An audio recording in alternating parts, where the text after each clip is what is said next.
يا مساء السعادة، عاملين ايه؟ يا رب دايما تكونوا بخير. فيديو النهاردة هشارك معاكم حلى المقلاة او حلى الطاسة بدون فرن، بدون زيت، وبدون اي مواد دهنية، وبالطين بس. تخيلوا مكونات بسيطة وموجودة في كل البيوت. يعني بعد ما هتشوف الفيديو ده هتقومي على طول تعملي احلى تحلية، هتكون ناجحة معاكي من اول مرة. يعني من اول مرة هتعمليه هتكوني محترفة فيه.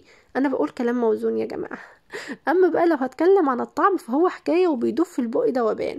لو اول مره بتشوفوني انا رنا، ما تنسوش تعملوا لايك للفيديو، تشتركوا في القناه، اعملوا مشاركه للفيديو عشان يوصل لعدد كبير من الناس. ويلا حالا نبدا في وصفه النهارده.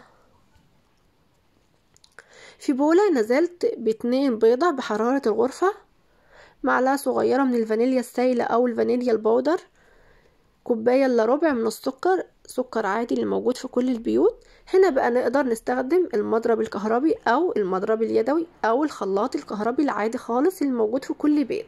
هنضرب كويس قوي على سرعة عالية لحد ما لون البيض يفتح كده، ياخد لون فاتح.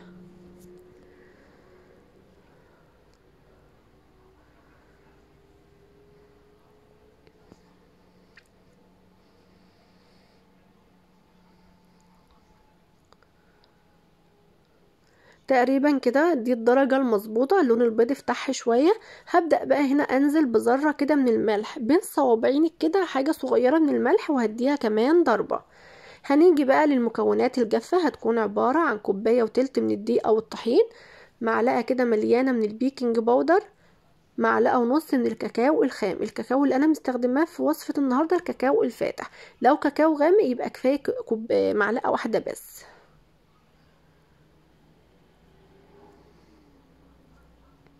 بعد ما نخلت طبعا المكونات الجافة وده اساسي، نزلت بتلتين كوباية حليب، نزلت بيهم بالتدريج كده لان طبعا حجم البيض بيختلف، وكمان نوع الدقيق بيختلف من دقيق للتاني. فالمهم الكمية دي اخدت معايا تلتين كوباية. انزلي بالتدريج لحد ما تاخدي القوام المظبوط، وهقولك ازاي تعرفي القوام مظبوط حتى من غير ما تعايري الحليب اساسا.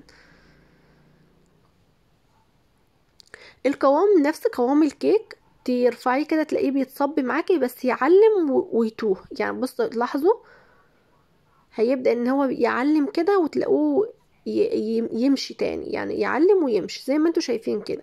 وهتشوفوه كمان هتتعودوا عليه، وانا بصبه كده او بشكله في الطاسة هتعرفوا القوام المظبوط ازاي.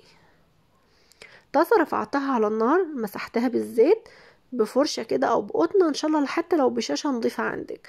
اول الطاسة ما بتبدأ تسخن بهدي النار خالص على اقل حاجة، وبجيب بقى معلقة معيارية زي دي او كوباية او معلقة او مغرفة او اي حاجة موجودة عندك، وببدأ ان انا اصب. اتحكمي بقى في الحجم اللي انت عايزاه. لو تلاحظوا بصوا القوام عامل ازاي، انا مرضتش ان انا اسرع الفيديو ولا اي حاجه علشان تشوفوا القوام المظبوط. وانتوا بتصبوا كده بيتصب معاكم عادي، يبدا ان هو يعلم بس شويه بيتوه كده او بيمسح يعني.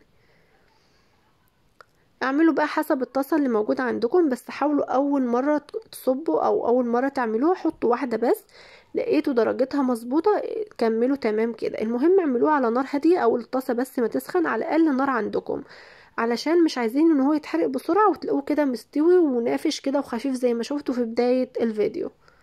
اهم حاجه الطاسه يا جماعه تكون غير لاصقه، يعني تكون تيفال او جرانيت، ما ينفعش في اي حاجه تانية. اول بقى ما بنلاقي كده ان الاطراف بدأت تمسك بنبدأ ان احنا نقلبها على الجنب التاني.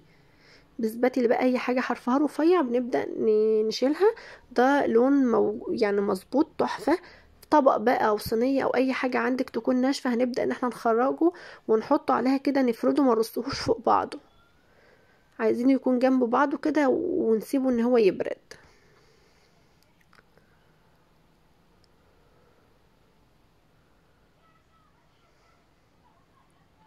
عملت برضو بنفس الطريقة.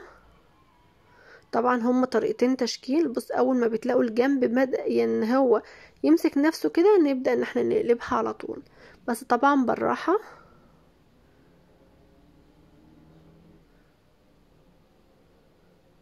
ممكن على فكرة ان هو يتقدم كده او ناكله كده، ده زي بان الكيك بالظبط.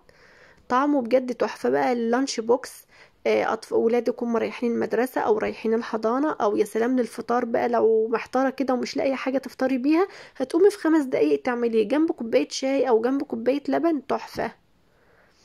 او في الليلة الشتاء، بما اننا احنا في الشتاء كده وليل الشتاء طويل وعايزين حاجة ننقنق فيها كده بالليل واحنا قاعدين، ما عندناش مكونات كتير ولا اي حاجة، بيضتين بس كده وتلاقي وتلتين كوباية لبن وكوباية دي وتلاقي الدنيا تمام خالص.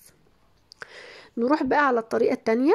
هجيب ازازة، او على رأي دول الخليج كنينة، بيقول على الازازة قنينة، مش عارفة انا قلتها صح ولا لا. فالمهم جبت ازازة تكون نظيفة، بدأت اعمل لها فتحة بحرف السكينة كده من قدام. ازازة مية بقى، ازازة عصير، اي حاجة موجودة عندك، المهم ان هي تكون نظيفة وما فيهاش مية يعني ولا حاجة. هبدأ بقى ان انا اصب الخليط اللي احنا عملناه كده مع بعض. ودي كانت الطريقة التانية، طريقة تشكيل تانية. الطريقة بقى اللي تريحك فيهم اعمليها.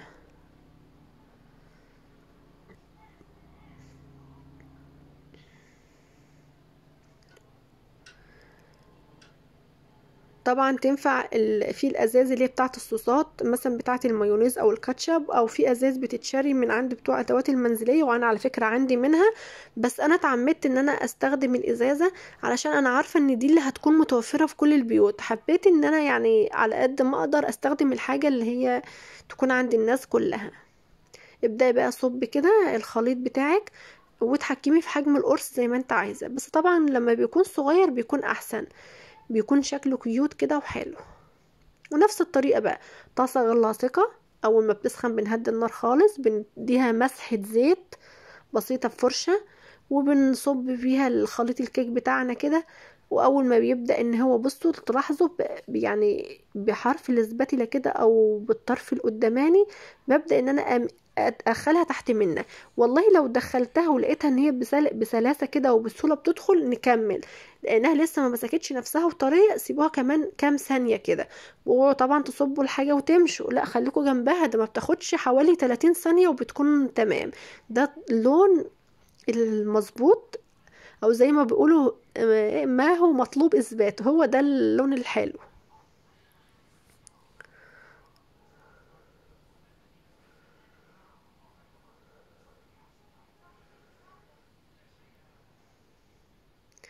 قد ايه هما كيوت وعسل يا جماعة. يا سلام بقى لو في طبق كده وشوية عسل على الوش وتاكلهم كده من غير اي حاجة، والله ما هم محتاجين حاجة يا جماعة بجد. نيجي بقى على الخطوة اللي بعد كده. جبت شوكولاتة بيضة، ضفت عليها معلقتين من الزيت وسيحتها على حمام مائي او حمام بخار. عندك ميكروويف يبقى تمام، لكن طبعا انا مش عندي، فسخنته سيحتها كده على حمام ماء مية. بجيب يعني اللي ما يعرفش حمام المية للشوكولاتة، بنجيبي حلة او طاسة او اي حاجة فيها مية تغلي على النار، وبنحط الطبق ده فوقها كده وفيه الشوكولاتة، وبنبدأ ان احنا نسيحها.